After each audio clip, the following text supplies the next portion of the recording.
Well, good morning once again. Thank you all so very much for your patience. Our guest, I believe, is here now. Thank you very much for joining us. Are I'm you going to able to turn connect in. video? Yes, yes, just one Okay, second. great, great, Good. great. Oh, fantastic. Good to see you. Good to see you. Welcome. So, let me thank once again our audience. They have been waiting patiently all this I am while. so sorry. Uh, It's I it does can't happen. believe it's taken It so does long to happen. join. Yes. So thank you very much to our audience, and thank you very much, Mary, for giving us this opportunity to chat with you. For those who are joining us for perhaps the first time, this is the Filmmakers Forum of the Nollywood Studies Centre. The Nollywood Studies Centre is a unit of the School of Media and Communication, Pan Atlantic University. And this is a platform in which we engage with filmmakers in the industry and facilitate the conversation between the filmmakers and the audience. Okay, so once again, thank you very much, Mary, for joining us. I don't think the name needs much introduction, but I will still go ahead. Mary Ephraim-Egbas has been a very long time in the industry, the Nigerian film industry. She's a film executive, sustainability advocate, and a marketing and business strategist. She has over 22 years of experience driving film distribution, financing, and industry innovation. Mary's journey in film distribution began at New Metro Cinemas, where she was responsible for distributing films from major Hollywood studios, including 20th Century Fox, Warner Brothers, and Disney. With a vision for independent African film distribution, Mary founded Okma Global, Nigeria's first female-led independent film distribution company in 2010, which later evolved into Homelands Films in 2012. Under her leadership, Homelands Films played a key role in bringing Nollywood and Hollywood blockbusters to African audiences, distributing major titles like the Expendable sequels and Olympus Has Fallen. Currently, Homelands Films has signed a groundbreaking deal with the Nigerian Sports Commission for a feature film project titled The Dream Team, a film that tells the story of Nigeria's historic win at the 1996 Olympics in Atlanta. This landmark project is set to redefine the film sector, drive investment, and foster stronger collaborations between the film and sports industries. Beyond production and distribution, Mary is deeply committed to securing sustainable financing for African cinema. She is the convener of the Africa Film Finance Forum, a platform dedicated to unlocking Africa's $20 billion film industry potential by connecting investors, industry leaders, and policymakers. Through the forum, she she has, through the forum, she has championed film as a critical economic driver, creating new opportunities for sustainable film funding and policy development. Mary's influence extends into sustainability and corporate social responsibility. As director of True CSR, a leading sustainability firm, she has led impactful initiatives promoting responsible business practices and social impact across industries. True CSR is the convener of the Ceres Awards, Africa's most prestigious sustainability awards, which recognizes corporate excellence in CSR and sustainability across the continent. She's also a strong advocate for eco-friendly film production, pushing for green cinema infrastructure and sustainable storytelling to align Africa's creative economy with global environmental and social governance standards. Through initiatives such as the Made to Live Expo, she promotes sustainable living, health, and wellness, connecting businesses and individuals to solutions that enhance quality of life. She has also worked in corporate social responsibility strategies, supporting businesses in aligning profitability with impact.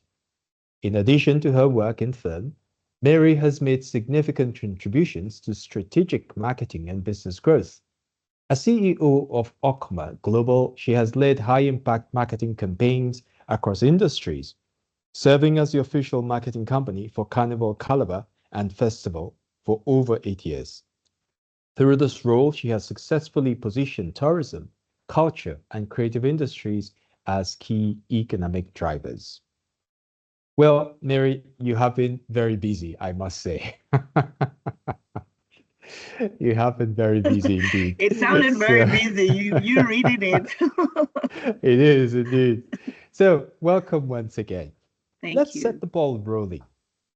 By the way, to our audience, please drop your questions in the chat box and we'll take them from there as we go along. You are the manager. You are the managing director at Gold Star Group, the CEO of OCMA, the president of Homeland Films, and so on. Can you situate us by telling us a little bit about yourself and explain what your company structure is? Because there seem to be so many branches, as it were, of things that you're involved in. It's clear that you are into more than just films. So just to situate us a bit. Okay, thank you so much. Um, well, where do I start from? I think it's really just been a journey, right? I started off from broadcasting. So I worked in radio in my youth, excuse me. And I think kind of that led into radio and TV. And that kind of uh, led me into, I started to develop interest in marketing.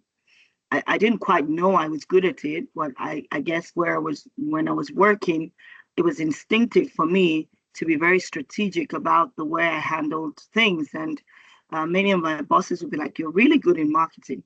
I didn't study marketing, but I kind of evolved into it. So I found myself um, being more of a strategist. Um, and that can be applied anywhere in any industry, really. And also marketing being a flair for me as well. So I came across I got involved with New Metro, which was Jonic actually. They came into Nigeria, well, West Africa and East Africa as well, to set up the media stores, the cinemas, the film distribution, of course, the whole, and then they wanted to go into home entertainment as well, basically replicating the same business they already had in South Africa. So that was where there was the renaissance. Let me put it that way, because cinemas, yes, we had cinemas in Africa or in Nigeria specifically in the maybe 70s and 80s and all that, and which was more of the one plex, the one complex, the big 2000 seaters and all that. And that evolved into multiplexes across the world, not just, but Nigeria didn't quite evolve, but rather it just kind of died. And then, of course, by 2003, 2004, that was when Silverbird started off here. But New Metro had started in Ghana, where so we basically started off film distribution, cinema, home entertainment, and the media stores. Okay, and that's when cinema started all over again. I mean, Nollywood there had been some uh, strides in terms of from somewhere around the 90s, where DVD films and Nollywood was beginning to, get popular, but there wasn't structure to carry them. Basically, there was only the Alaba markets to, distributing these films, and people only saw it. In fact, I remember then there wasn't even so much of the DVD. And then I think eventually, because DVD was very expensive then, so Yeah. many people didn't have DVD. So I mean, if you had a film, there is no complex, there is no cinema to watch it at, there's no DVD to watch it. And then I think the market kind of realized that they had to break the DVD market by actually bringing in cheap DVD. And I remember then I think there was a flood in the market of this China DVD that cost 5,000 naira. Then I remember clearly, and 5,000 naira was a lot of money, but still it was cheaper than 60,000 or something, which DVDs were going for at the time. Anyway, so that's the journey for me in terms of film. Then some that so after New Metro pulled out of West Africa, unfortunately, but Silverbird carried on, and at that time I realized that though we had movies from the content was a problem then, because I mean we had content, but it was becoming limited because the cinemas were growing. And then I realized that there were other contents that were not coming across to Nigeria. And I thought, okay, in 2010, I decided to, you know, put my knowledge to test, and I started to look out for how to distribute market. I started first by thinking of marketing this film, but then somehow from one thing to the other, I realized I needed to license these films to be able to market them properly. Mhm. So I started licensing film for the sake of marketing them. But then that's how I continued with the whole distribution, which I was already doing with New Metro. And but because the company was doing both marketing services and film distribution services, it got confusing for a few of our clients. Like, are you a marketing service or are you a film distributor? You know, it felt like two different industries. So that's why we had to split the business into two, and one that just was a vehicle for our distribution and one that was a vehicle for marketing, etc. Now, in somewhere around 2013, I basically got into sustainability actually through my husband, who was already a pioneer in the sustainability space. And we met, and and we shared our, we kind of just he opened up to me about the world of sustainability and how it's the future and how it will determine every industry. It really didn't matter. And I started to take interest in it. And then we already had the Sarahs going. And yeah, so I started to take deep interest in sustainability, how it impacted our everyday living, how it impacted your life, my life, everybody, whether you're in film, you're in education, whatever it is that you are in. And then I started to see how I could also, you know, do more than just what we were doing and all that. So we started Made to Live, which is more like a movement to push for sustainable living. And what is sustainable living? Sustainable living is it's basically the consciousness, all right, that everything around us impacts our every being, right? So it's not just about climate change. It's not everything. The air we breathe, the food we eat, the chair we sit on, the environment, our space, everything, fortunately and unfortunately, impacts on our existence. And then we started to work with the health sector to look at what are the things that we could do differently, right? What are the things that, even if it's the baby steps, that we can take to improve the quality of life for everyone. And that's basically I would call it a passion project that we're just kind of working every day towards. So like I said, it's a journey. It's just one step leads to the other step, and you kind of stumble on, more understanding and realization of what's around you. And then some things make sense, some things you imbibe. But, having been in the film distribution, that's for this long, it's definitely my passion. And I think that's really it. Great.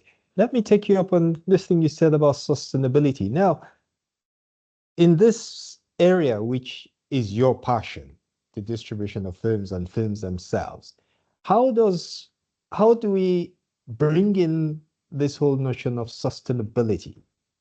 Because clearly there's a lot of talk about sustainability, but I don't think we hear, at least not within the Nigerian space, we do not hear so much of a conversation about sustainability and films. So Well, how yes. is this coming to play now? Well, it's definitely even a new concept, even sustainability generally. I mean, when I say new, it's not like it's 1 year old, but even 10-year old for an industry is still young, So people are still trying to understand it and everything, but kind of applying it to to film, to the film industry, we can start with simple things like responsible, um, um, responsible business, running businesses responsibly. So, for instance, if you are a filmmaker, right, or film production, you're into film production, all right, and you have a casting crew, and you're going out, what are the safety measures that you're taking in ensuring that your cast and crew are going to be what's the word are going to be safe, right? There's safety. There's also making sure that they're paid properly, all right? And whatever the case is, I'll define paid properly. Now, assuming you have a project, and maybe you don't have the cash flow or you don't have the actual budget to pay everyone, but if you have a system of compensating appropriately, that's what I mean by paying properly. So it's not necessarily that you have to cash out what the person is demanding, but there has to be a requisite compensation for what it is the person is giving to you, which must be understood. So even just starting with being responsible, about the finances that we get, because we hear a lot about that, and actually applying the finances to what we have actually gotten the funding for. All right. So those are the things that sustainability is also about being responsible. All right. Then when we go into eco-friendly this, eco-friendly that, the natural environment. I mean, you do see some films in those days, they'll say no plants or animals were destroyed while making this film, right? So example, if you're making a film with a dog or making a film with, those are the things you have to find out what are the what are the rules that apply, to make sure. And also, even in the infrastructure, we're beginning to talk about using sustainable power, instead of using the normal electricity, right? We can start to power our cinema houses with the solar system, all right, which is a way of also reducing our carbon imprint across. At least let the film industry can also say, look, we are also part of reducing the carbon imprint when we show our movies, we power our equipment with solar power, and we also practice downtime. When there is a downtime, we don't waste light, things like that. It's little steps before we go to the bigger things. What kind of equipment are we using?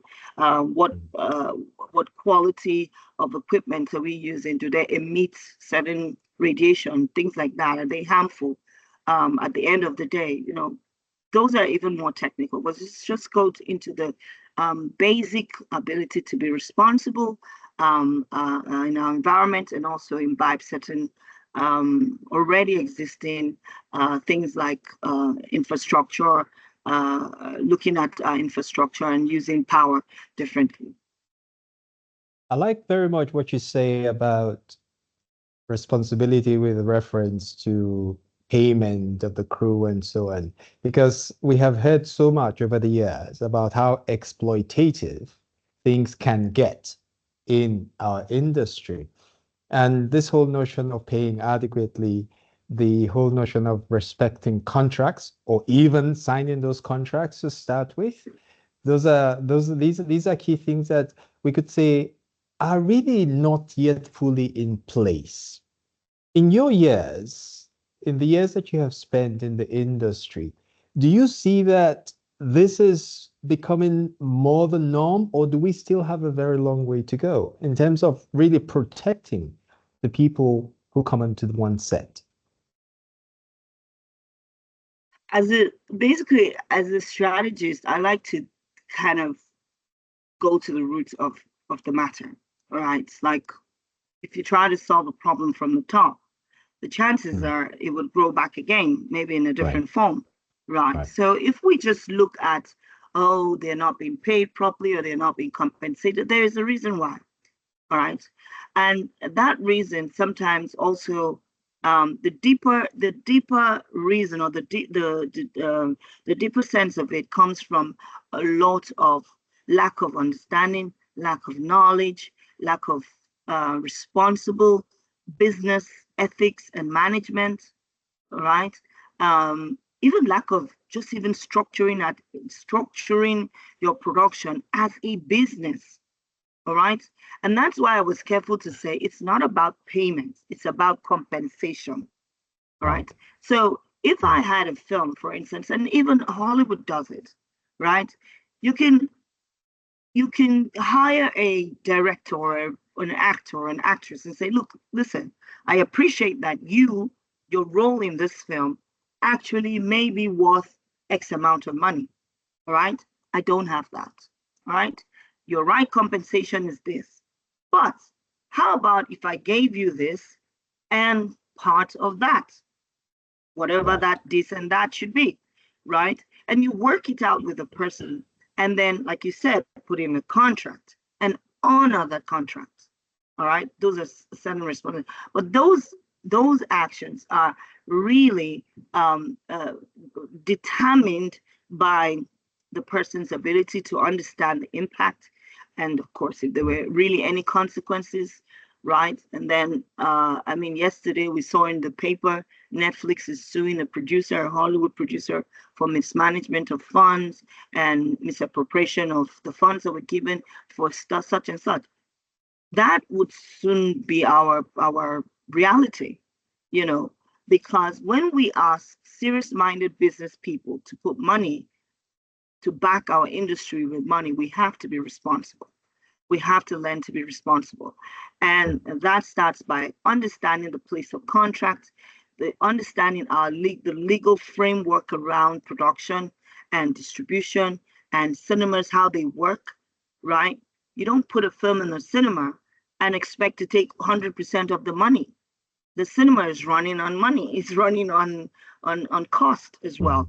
And they're also set up as a business to make money by leveraging and exploiting content, right? So you have to understand the different distribution opportunities and basically how it runs.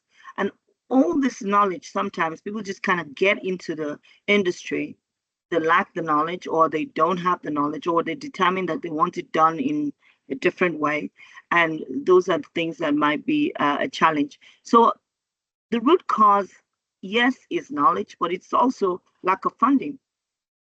Inadequate funding, right, for a film, right? So if a film really should be made with $1 million or $10 million, and you know how we're bootstrapping right now in the industry, and that causes a lot of problems, you know, when you bootstrap. Because yes, the reality is that the producer is really trying to make something out of nothing. All right. So that itself can create a lot of challenge. You know, it's pretty much like when they say money matters in marriage, because it does cause a lot of issues. It's the same thing in this industry. If you don't have enough money to fund projects, then there would be a challenge. All right. And without just putting in money, I also talked about knowledge sharing, responsibility, and all those things. Because then when you do have the money, but you don't have the right attitude or knowledge to handle the money, then that also becomes a problem. So we kind of have to create a balance where you have the understanding, you have the knowledge, you have the right people to work with, and you then are able to access funding. I think we can tie this to, well, you have said knowledge, but perhaps the aspect of education and training for the film industry. Because what happens, it's so easy to enter this industry, and people enter with passion, but without perhaps the background training. So one thing that could tie all of this together, it's that we say, let us now reinforce the training aspect. Would you agree with that? Absolutely. And that's why as soon as you sent me, I got this invitation. My answer was yes, because this is what we need in this industry. We do need education. And like you said, the barrier for entry into this industry is minimal. It's nothing. It's not like retail or production, Yeah. right? That even if you have the best mixture or the best concoction that you put together, you still need money to be able to create it, to produce it, right? But in this industry is nothing more than your brain, and you've walked in. Your skill, your natural skill, not even your God-given skill, not even a trained skill. It's just your natural skill, your natural capacity, your passion. That's all it takes. And that's just 10% of what is needed to Yeah. succeed. But because you can actually walk through the door, right? You kind of feel, okay, wow, I entered, nobody stopped me, so I'm in, right? So then, but the next step, really, the next step should be, how do I educate myself? And access to education there is formal education, and there's informal education, and there is private education, elevating yourself by reading, by asking questions, by volunteering. I can't say it enough. People want to get into the industry, I get people saying to me, oh, how can you help me? I'm an actor, I'm an actress, and all that. I said, who have you volunteered for? No one. Go and find a production and give your time to them. Go and volunteer. Go and hold his briefcase. Do nothing. Tell the producer, I would serve you tea every morning. We have to pay the price for the knowledge that you get. So if you do not have the ability to pay for a fancy school, to go to a school and get the knowledge, that doesn't stop you from gaining the knowledge from webinars, from free webinars, paid webinars, you know. And it's not even the free webinars are not exactly free. It takes your time. You need to show up. You have to apply it. So I always encourage people that walk into the industry to say, listen, there are so many companies, not just production, there are cinemas, there are distribution companies and everything. Which one of them have you ever walked into and said, you know what, I've got 3 months, I've got 2 months, pay me nothing, right? But I just want to be a student. I want to learn every day. We don't do that enough. And so I'm just putting it out there, like to say, there are many ways to get education. So you wouldn't say, oh, I can't afford it. Oh, I don't know anyone. No, the easiest way to get educated is to serve or work under or be around people that are already activating in the industry. I think that's key. That's important, really. The humility, really, to go down to the basics and learn and grow in the system. But anyway, we all would like to start at the very top, which I think is part of the challenge. Yeah. Let me go back to something you said earlier. You indicated that one of your strengths is marketing. Now, looking at our industry, this, I think, is, I would say, one of our lacks. So when people make their budgets for their films, for instance, there's very little dedicated to marketing the film, very little, or sometimes even nothing.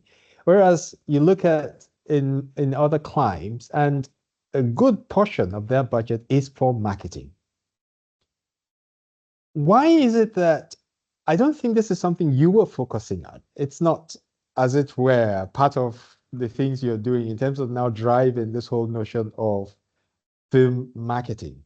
Is much of this going on here? I do see some producers or directors, yes, they do a lot of marketing, but it's not the same for everybody. Is this something that you could say is developing in our industry? Is this something that there are companies coming up, or there are no companies at all focused on film marketing? And I'm curious as to why you haven't seen that as a gap to No, enter that's a very into. good question. That's a very good question. When I started Okma, I started off not as a film distributor, not necessarily. It didn't start up exactly as that. I started off because my main passion was film marketing.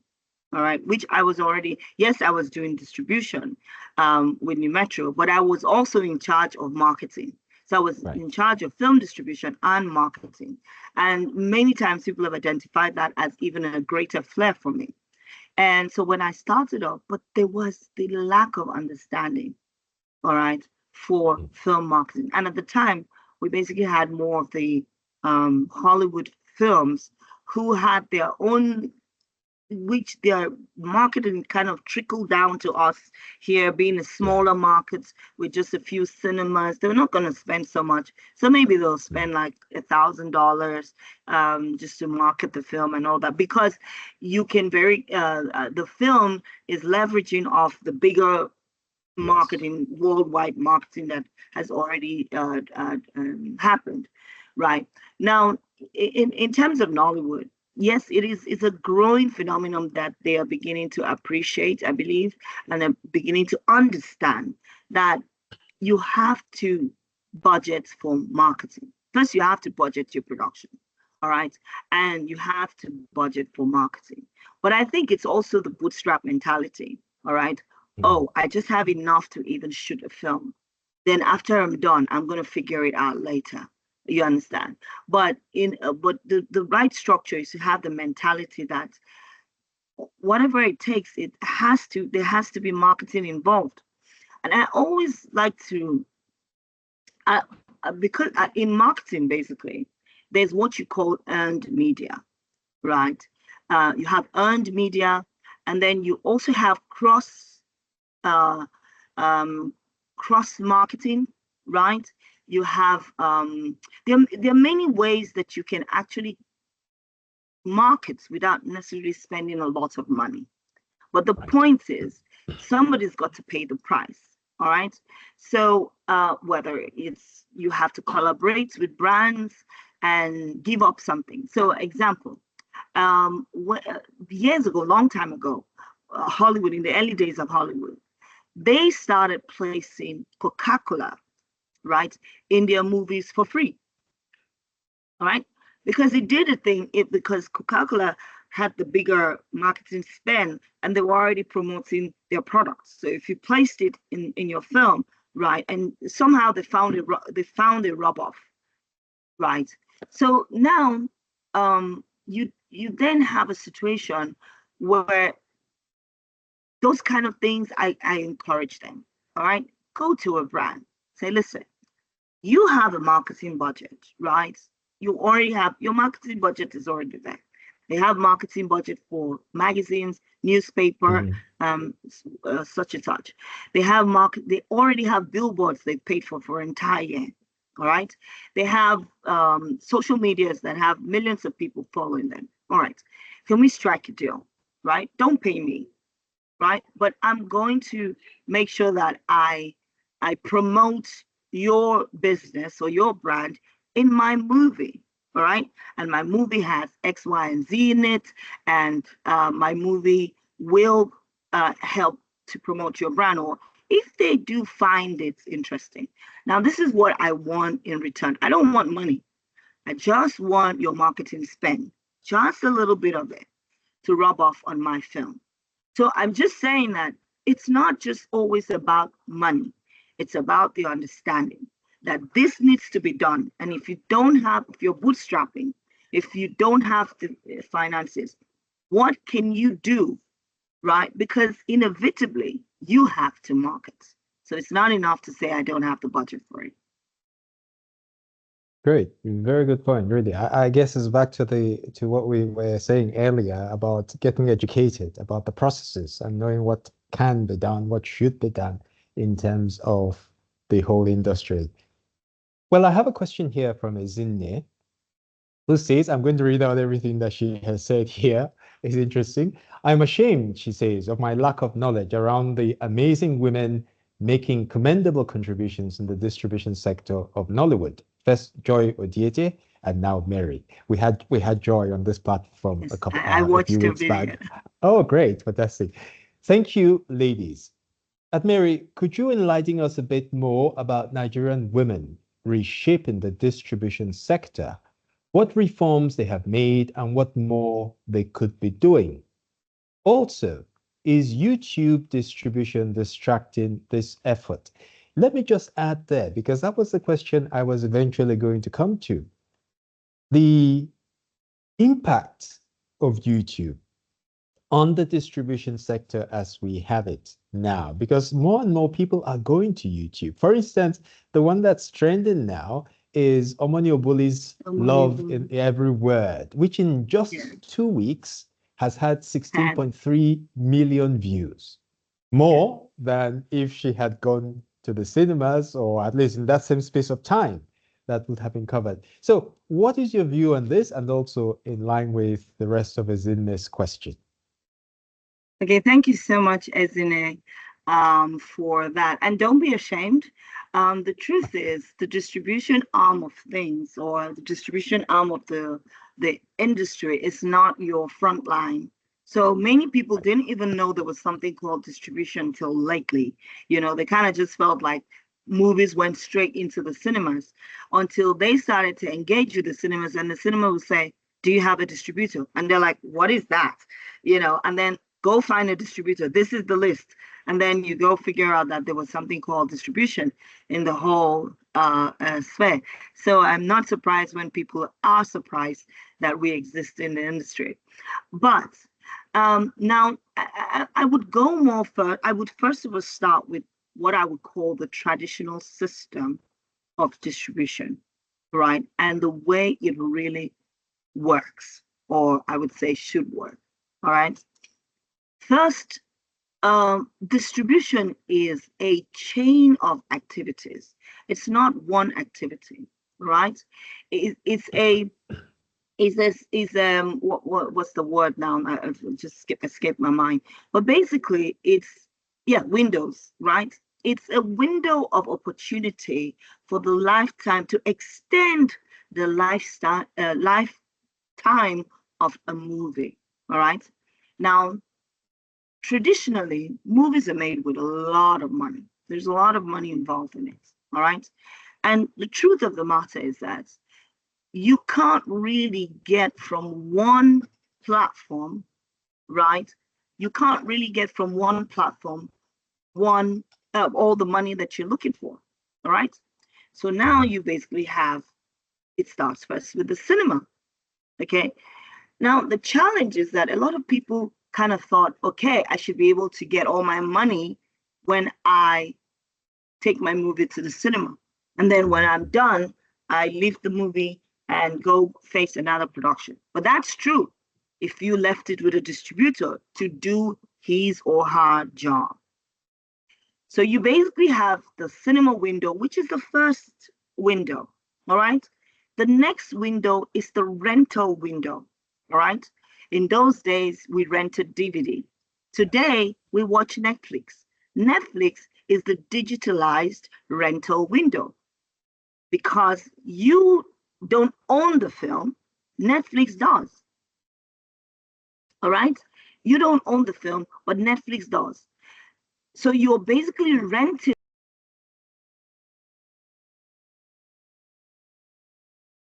rental window. You then have what we call the home entertainment window. All right? Traditionally, it was also the DVD. All right? And today we're talking to, but DVD has basically been killed in Africa. And I still think that there's a place for it, or there's a place for home entertainment, because it is actually the window that should bring in the biggest money. Because DVD in those days could reach everyone. So while cinemas can reach maybe 2 million Nigerians, as it were, or 1 million Nigerians, right, will have the capacity to access the cinemas, right? You have 200 million more people, right? And if you sold a DVD, for instance, in the time for $1,000, $2,000 then, and you targeted that to 10 million Nigerians, that's a lot more money than 5,000 naira in the cinema. Now, unfortunately, that technology is challenged at this moment, and especially in Africa. but we're also looking at ways that window can also be digitalized. Then you leave that window, same movie. The movie hasn't changed. You're just going from one window to the other window. And by now it's probably 3 years in, and you're still making money from the same film. And then you go from the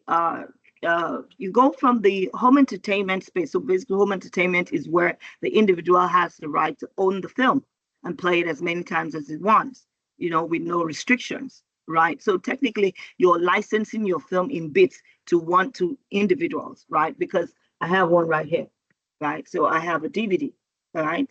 So I've had this for over 15 years, right? I have the right to play it as many times as I want. It's mine. Okay. So basically, so you have that window, and then you move from that window to what we call the paid TV window. All right. And then we move from the paid TV window to the free TV window, which I think that you would call YouTube is a free TV window, because you don't have to pay to watch YouTube, right? So I would put YouTube under the free TV window, the free access window, all right, where the person doesn't have to pay money to access that portal, all right, but also has access to the film without owning the film, right? So you can't download, you shouldn't be able to download from YouTube and everything. There isn't that transfer of license of your film to the individual. Okay. And the person can watch it as many times as they would. Okay. So apologies.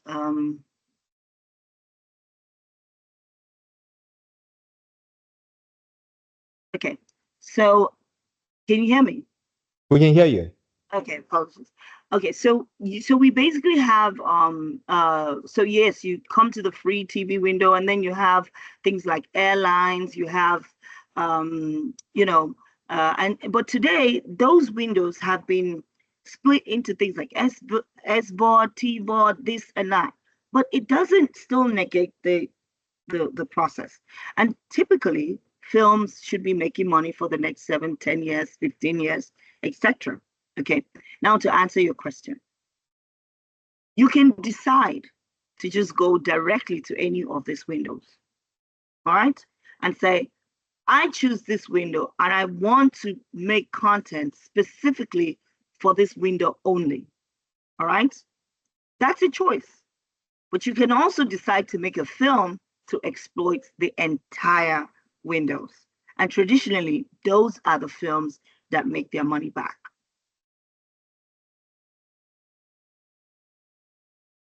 Is that a way of saying that the films that go to YouTube perhaps are not perhaps as, what's the word? They don't get as much as they would have if they had gone through the whole series of the windows? So the context is, what did you make the film for YouTube, or did you make the film for the entire ecosystem? Okay. Right. So now if you made a film, if you spent $2 million to make a film and you throw it into YouTube, well, maybe it would work, maybe it wouldn't. I don't know. But, it depends. It really depends. But if you spent 10 million naira to make a film and you throw it into YouTube and you make 50 million naira, you've done well.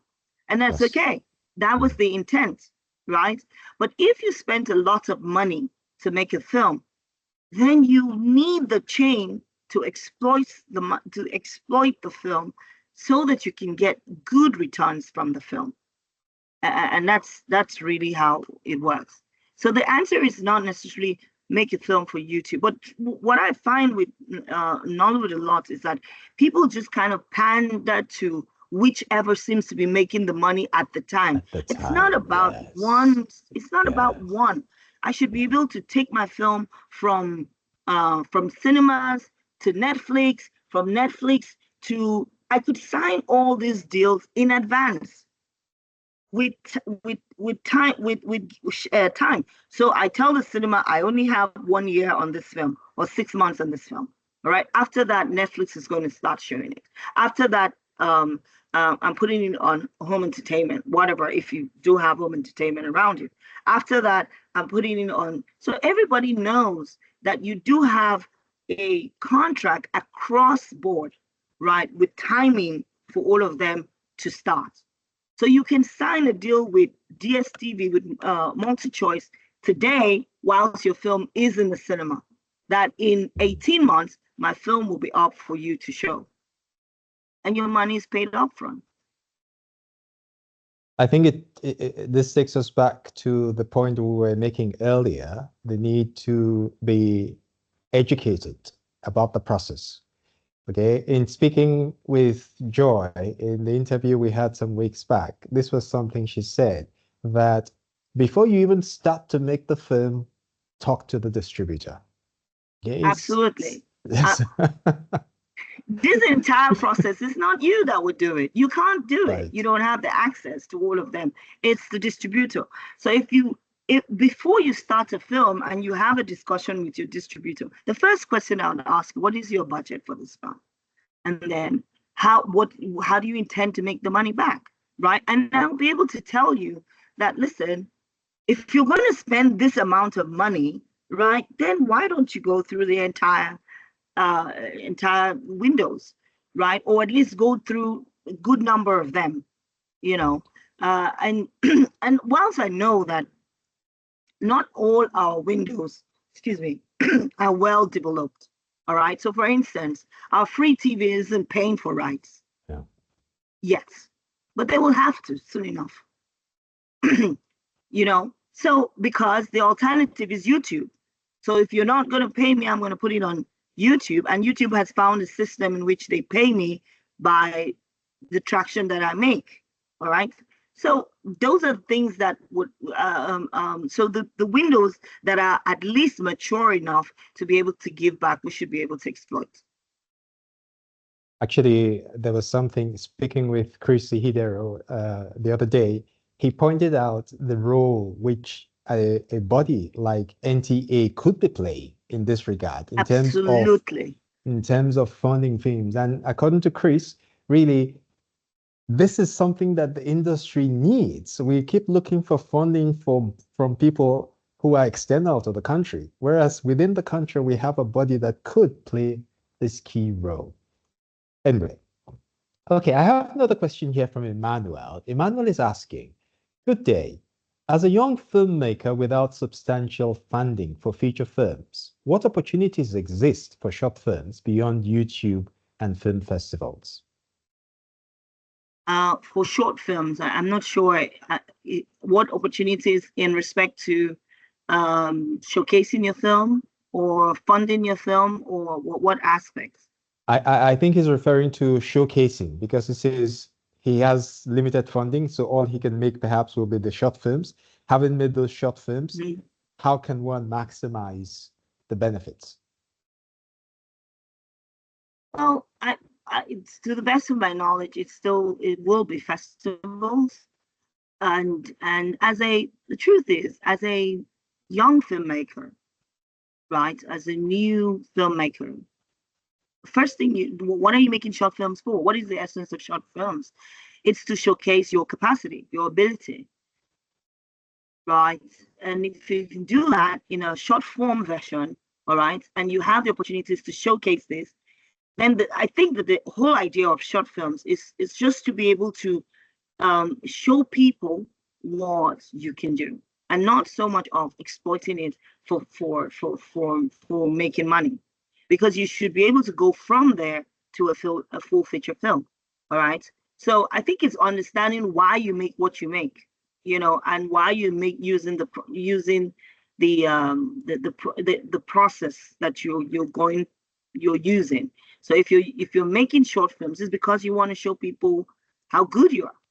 All right. And then if you're able to show them in festivals, if you're able to put them in YouTube, and you're putting them in YouTube to define your audience, to showcase what you can do, and also to show that you're bankable, that people actually like my work.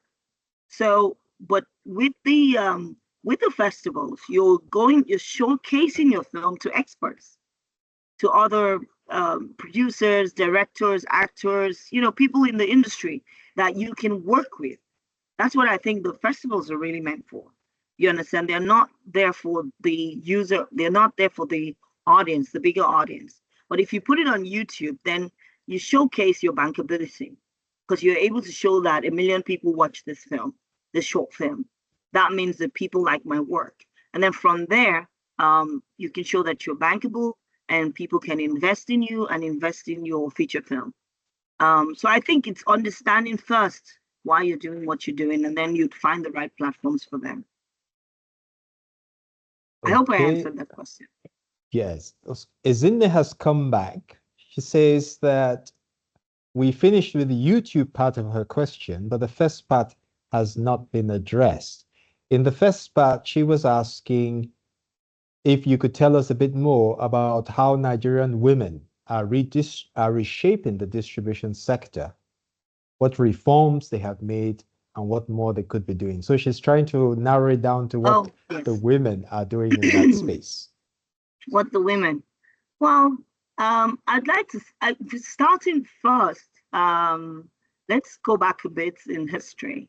When film distribution started in Nigeria, right? I worked with New Metro, and I'd say I was the first woman or man in film distribution in West Africa.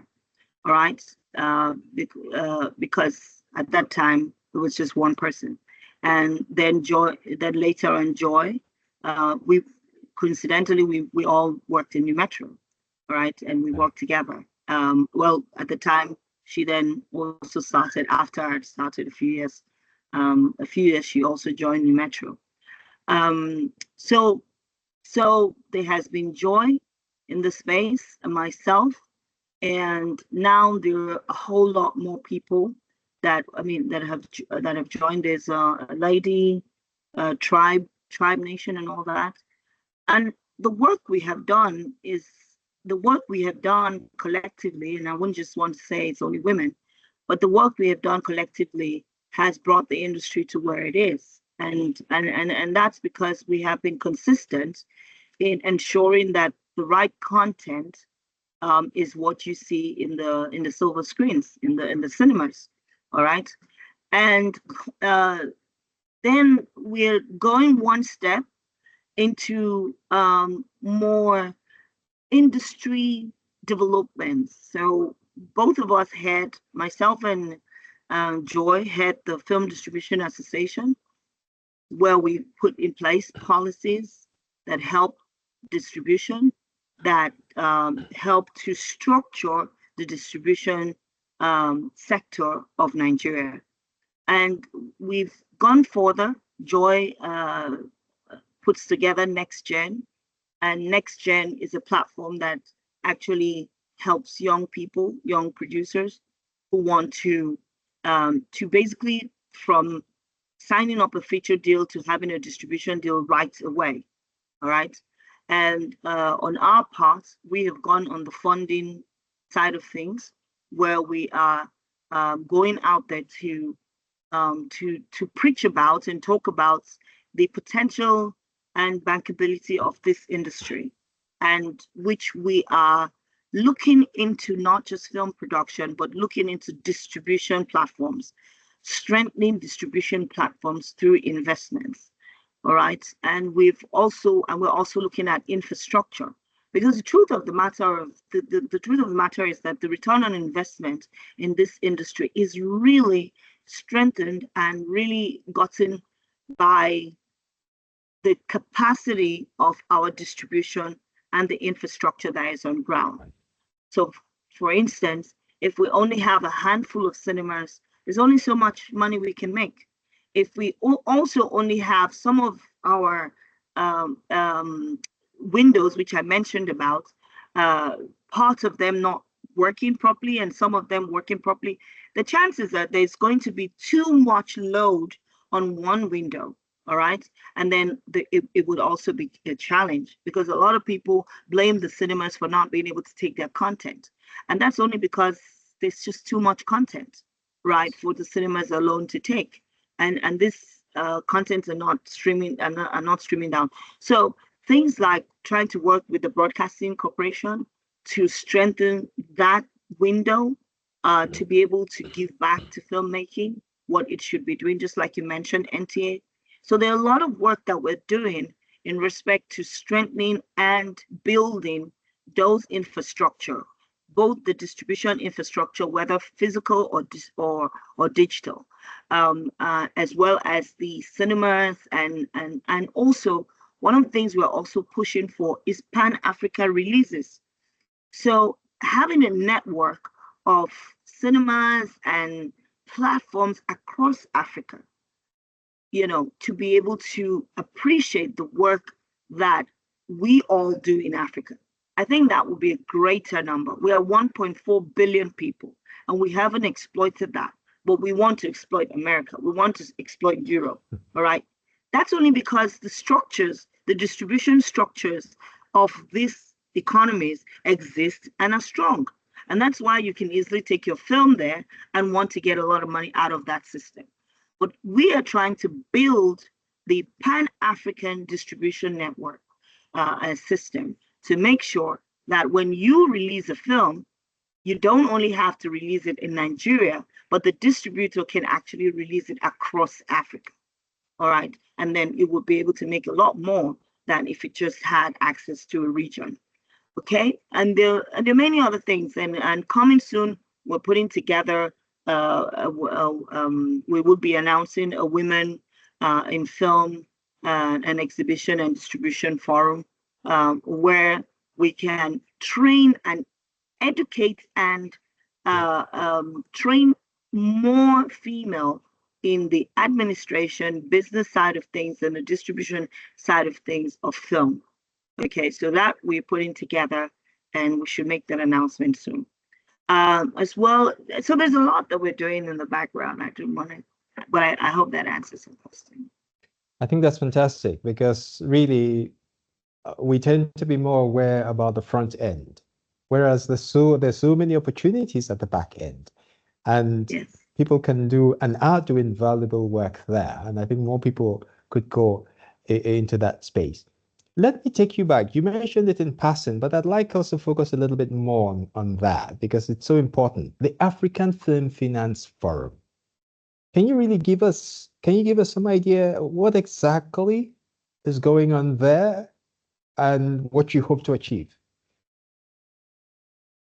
Thank you. So the goal of the African Film Finance Forum is first to educate, and second to point out the opportunities and the opportunities and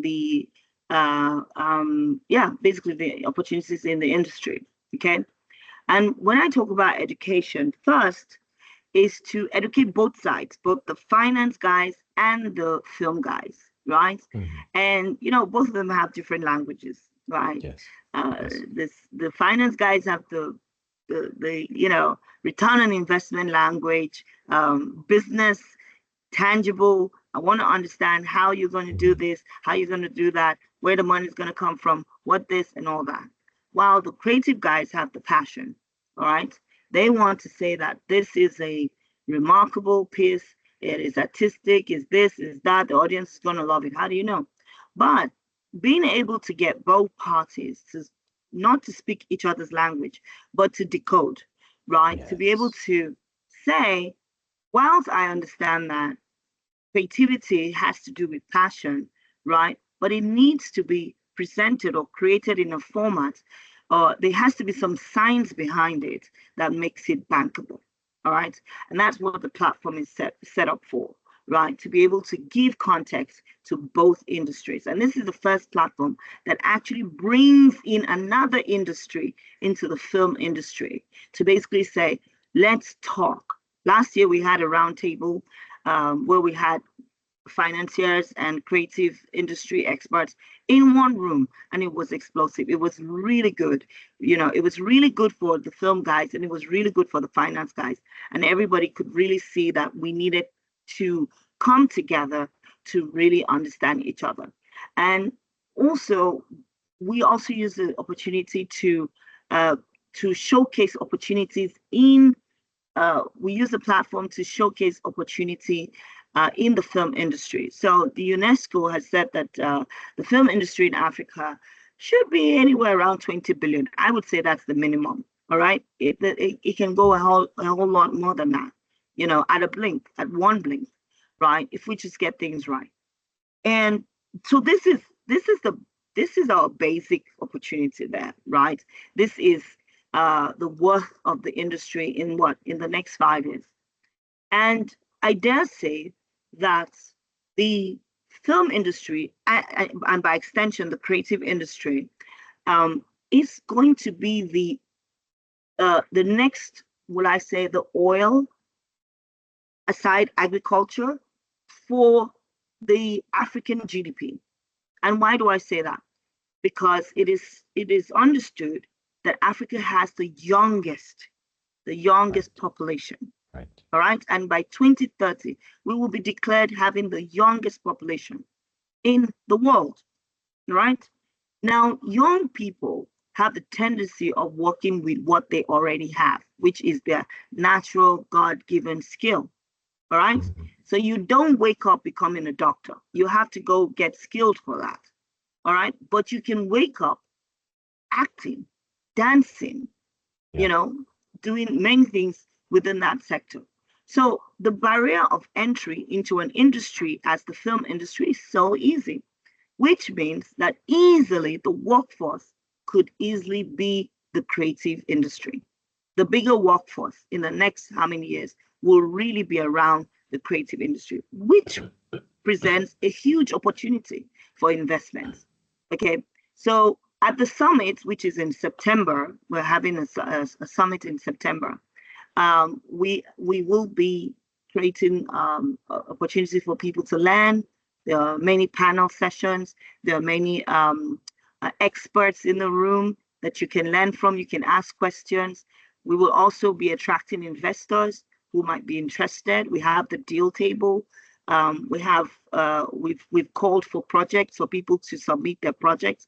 We put together a committee, which I'm going to come drag you into. So we put together a committee to analyze and look into those projects and better present them to be bankable for investment, to be investment ready. And we also have the deal room, which we're attracting investors into to come listen to potential projects that they may want to invest in. And these are projects that go from film distribution, film infrastructure, and film production. So it's not limited to film production, all right? Because we do realize that we need to build the site that actually brings back the money, more, as well as build the content as well. So those are the things that the Film Finance Forum is really fostering. And we're having conversations around the world, not just in Nigeria. Where next month we'll be in Netherlands for Invest Africa, where we are showcasing the potential of the Africa film industry. We found out that most of the investment events all around the world have sectors like agriculture, oil and gas, all of them. And you never see the creatives there. So that's one of the things that we're doing. Fantastic. It sounds really great. I do agree with you that we have internal capacity in terms of funding, and we need to develop that. I think that's a great initiative. Well, if we can just take a few more questions here, our time is running out. Oluranti is asking, film festivals are distribution channels in some climes. How do we build a relationship between festivals, film distributors, and cinemas? Yeah, absolutely. Film festivals and distribution sort of go hand in hand, because that's where you find talent, that's where you find content, that's where you find production. So it's always a good place to go to for every filmmaker to basically go showcase your products. And sometimes you have, like they basically have screening rooms and etc. And in those screening rooms, distributors walk in and they look at the film and they think, okay, this is a good film. And they may ask your agent or yourself or whoever is representing you to distribute the film, to license the film. So it definitely is a good place to go. I would say if you can, go to as many industry events, because distributors are they're unknown to you. Yeah. Unlike actors and actresses, they're unknown to you. They're businessmen, they're businesswomen. They're unknown to you, and they mostly go to all these events, right, to find content that is bankable, that is attractive, that is something that they can leverage on and all that. So if you find any opportunity, festivals, conferences, everywhere, just go there, and the chances are you would come across a distributor or come across someone who is interested in your title or interested in investing in you. Okay, there's a similar question or along those same lines from Ajike, who is asking, what are the distribution opportunities and challenges for Nigerian film to access cinema releases, paid TV, SVOD, etc. within Africa and worldwide? Although I think that is some of what you have addressed, but It's a bit different though. She's asking for she or he challenges, challenges in the distribution space. Yes, the challenge is, especially in Africa, we don't have enough platforms. We don't have enough platforms to exploit, and we need more platforms. Those are the challenges within the distribution space. Currently, Nigeria has about 160 cinemas, right? That's really small, and it's not yeah. even in every locality. All right, Mm. we do not have a home entertainment platform. We don't. So I don't know where you're from, but in some village, in my village, there are a lot of people that don't see films because there's no way to see films.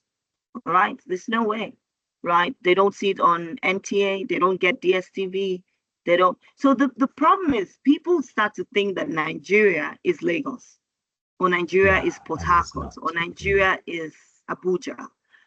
Those are just the more developed cities, all right? But you have a lot of people in remote areas, and not even remote, in in other cities that don't have access to internet, don't have access to cinemas, don't have access to home entertainment. So I always say that movie is a business of reach. You have to reach as many people as possible. If we have 200 million people in Nigeria, how do I reach half of them, Yes. or half is too much? How do I reach 30% of them? Because it's a business of reach. And if we can't reach 30 million, I tell you, the cinemas currently probably reach around 700,000 to 1 million people. Yeah. That's the numbers about that. I'm just kind of averaging, because the figures at the end of the year is about 2 million plus. And those Yes. are repeat I repeat, visitors. All yes. right. So if we Yes. say one person went twice, or one person went 3 times. So averagely that's about half, 50%. Right? And I would say it's probably even less than 50%. All right. So that means that we are not even reaching Lagos. Lagos is about what, 22 million, 12 million, how many people we are, Yeah, that's right? We're not even reaching Lagos, So, and that's because, and that's why figures like you find outstanding figures on YouTube. But remember, YouTube is across the world. It's not just Nigeria. So right. what percentage of that is still Nigeria? Because YouTube is a function of data, internet access, and a smartphone. It's not everybody that has a smartphone. So the challenge for content right now is really rich, and that's what Africa needs to be able to develop, right, to make sure that we can get our content to as many people as possible in Africa, and then we'll be able to see more return on our investments. So whilst you find other maybe like America and the rest of them, they do have a very extensively developed distribution infrastructure. All right, that's why they can make a film for $200 million, Right. because there's a way to bring the money back. There's reach. Exactly.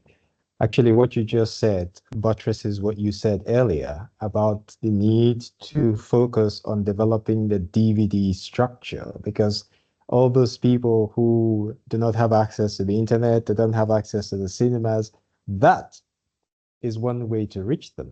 And Yeah. it's certainly something that as a means of expanding that reach. Well, Yes. would you take one last question here?